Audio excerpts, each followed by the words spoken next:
I always felt ashamed of my Asian heritage. I grew up in a predominantly Caucasian area, and I would get called names. I felt like I was always hiding.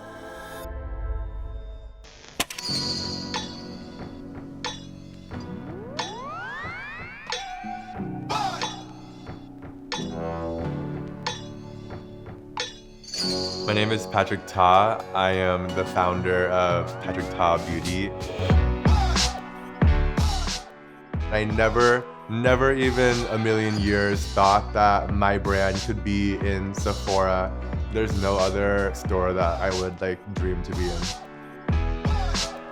Patrick Ta Beauty exudes romance, glamour. I think as an artist, I can truly say that I've worked on the biggest faces in Hollywood, but still to this day, if I get nervous, I start stuttering. I think the awkward boy in middle school and high school definitely comes out. I was born in San Diego, California, and I definitely was not the popular kid at school.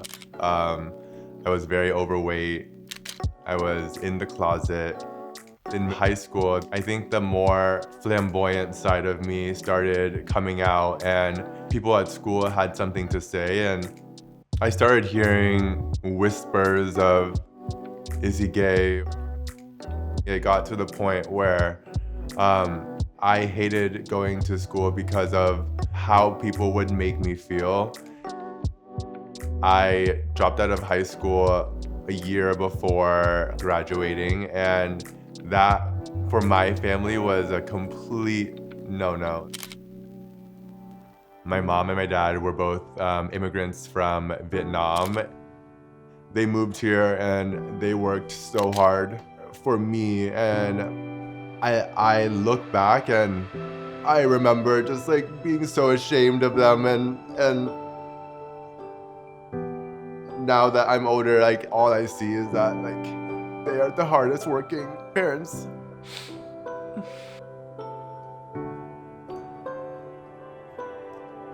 So for me to do this to them was heartbreaking to them. I don't know how, but they still supported me.